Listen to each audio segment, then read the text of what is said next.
Thank you, Mr. Chair. Just want to remind us that during last week's hearing, several of our colleagues discussed the impact of the American Rescue Plan's expanded child tax credit. It was nothing short of striking that the national child poverty rate hit a record low of 5.2% in 2021. And that included a decline in the rate of Hispanic children from 14.7% in 2020 to 8.4% in 2021. That's something I think we're all proud of, both sides of the aisle. Recent census data shows, however, that many of these families slid back into poverty upon the expiration of the expanded child tax credit. Now, I can't help but notice that a lot of the Republican proposals for spending suggest delaying or reducing benefits that have been earned and are meant to be retirement security for older Americans. The poverty rate amongst U.S. seniors 65 and older is already nearly double that of the OECD average, and just 3 countries have worse income inequality among this age group. Question for Dr. Moon. What are the expected impacts of these proposals to cut Medicare on senior poverty rates and inequality? Thank you. I think that the important thing to keep in mind here is that older and disabled Americans are like all the rest of the population, and that is there are some who have very modest incomes and some who have much more substantial incomes. But the number of seniors who rely upon Medicare and Social Security to a massive degree is much higher than many people appreciate. And for those with moderate incomes and not very far above the poverty level, because our low income protections for seniors are not that generous, this is a real potential burden. They're already paying a substantial amount, often more than a quarter of their incomes for their health care costs, for example, and further cuts in the Medicare program or further requirements for them to pay more would have a substantial impact. It doesn't always show up in terms of the formal poverty rates because we base that on income and not on Medicare, but people who look at the in-kind contributions that are made in alternative measures will often note with alarm what would happen if you were to, for example, reduce spending on Medicare. Good afternoon, friends. New relief legislation has been signed into law. State lawmakers are finally stepping in to provide millions of residents with direct relief money. There are currently at least 10 states that are offering tax credits and rebate checks to low-income households. But dear friends, you may have to take action in order to receive this relief. I will be covering what you need to know, so please make sure that you watch until the end of this video. Also, tomorrow, I will be announcing several winners for the Walmart gift card giveaway. If you would like to enter these weekly giveaway, friends, please click and like several of my videos and then comment below the keyword of each video that you watch. The more videos that you comment on, friends, the greater your chances of winning these giveaways. The extension of the federal child tax credit during the crisis substantially reduced child poverty in the later half of 2021.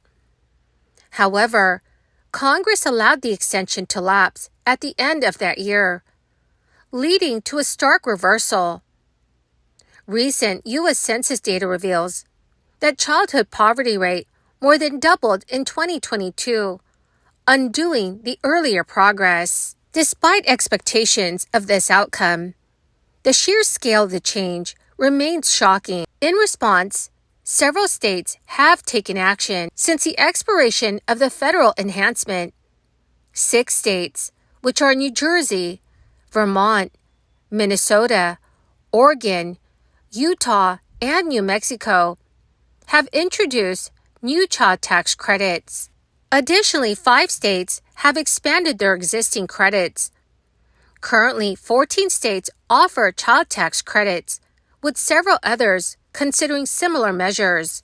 In 2021, the American Rescue Plan Act temporarily increased the federal child tax credit providing up to $3,000 per child aged 6 to 17 and $3,600 per child under the age of 6.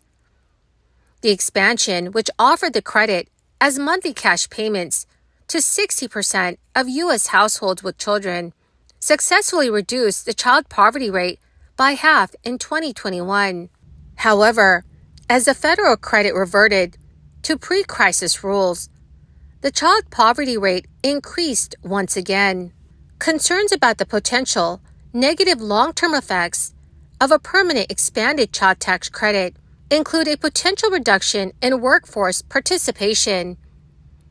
Research indicates that making the expanded credit permanent may lead to a significant number of workers exiting the labor force.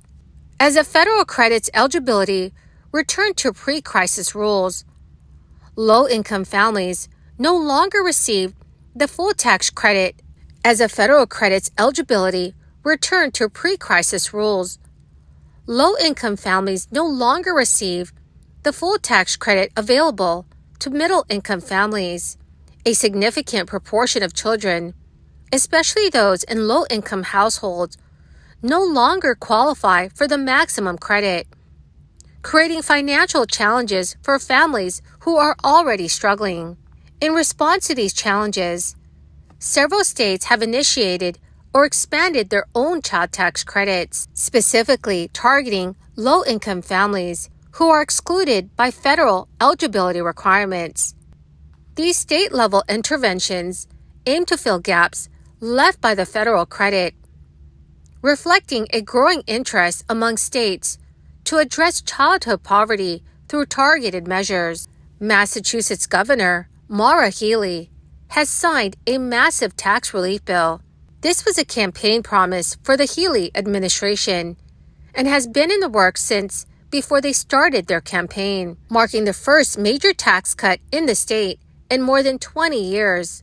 The bill is expected to provide $561 million for tax relief for the fiscal year 2024 and will grow to a total impact of more than $1 billion by the year 2027.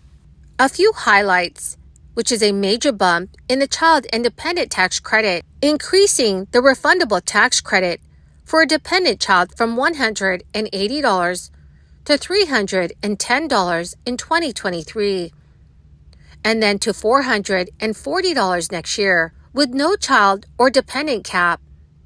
This will benefit more than 565,000 families in the state.